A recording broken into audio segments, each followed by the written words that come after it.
اگر کوئی خیال آیا کہ ہمیں یہ کرنا ہے اور اچھا کام ہے تو جلدی کر ڈالو. خیال آتا ہی جیسے ابو بکر صدیق نے لیٹرین کرنے سے پہلے سونا غریبوں میں تقسیم کر دیا, حضرت محمد رسول اللہ نے نماز باپ سے پڑھائی پہلے سونا تقسیم کر دیا.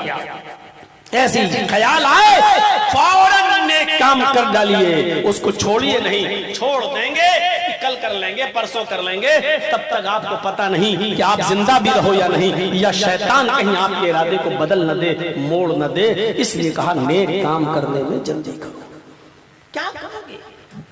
دولت اتنی کماؤ جتنی ضرورت ہے. یہ شادیوں میں لمبے چوڑے جہیز یہ ہم نے خود پالے ہیں, ورنہ شریعت نے نہیں کہا ہے کہ جہیز دو. شریعت نے نہیں کہا ہے. شریعت نے تو نکاح کو بہت آسان بنایا ہے.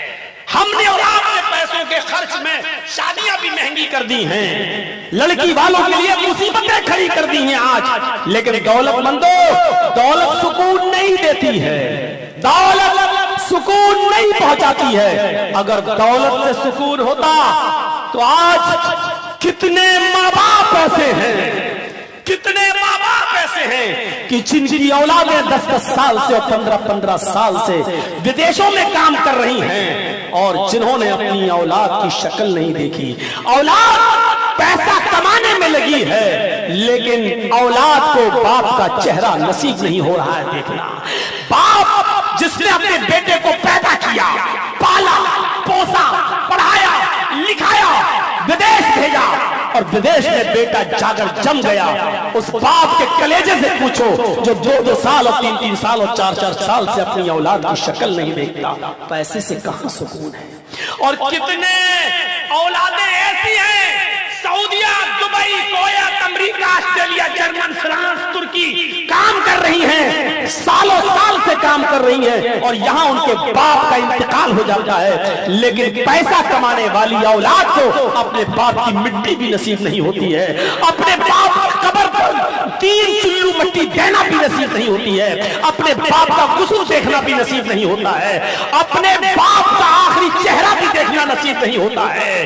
اس اولاد سے پوچھو ایسی دولت کس کام کی, ایسا پیسہ کس کام کا جو آپ کے باپ کے مرنے کے بعد آپ کو آپ کے باپ کا چہرہ تک دیکھنے دے, اور ایسی دولت کس کام کی جو باپ اپنی اولاد کا چہرہ تک دیکھنے سے پریشان ہے. میرے بھائیوں, کتنے دولت مند ایسے ہیں, اور لکھنؤ میں ہم ایک ایسے آدمی کو جانتے ہیں جس کے پاس پیسوں کی کمی نہیں ہے.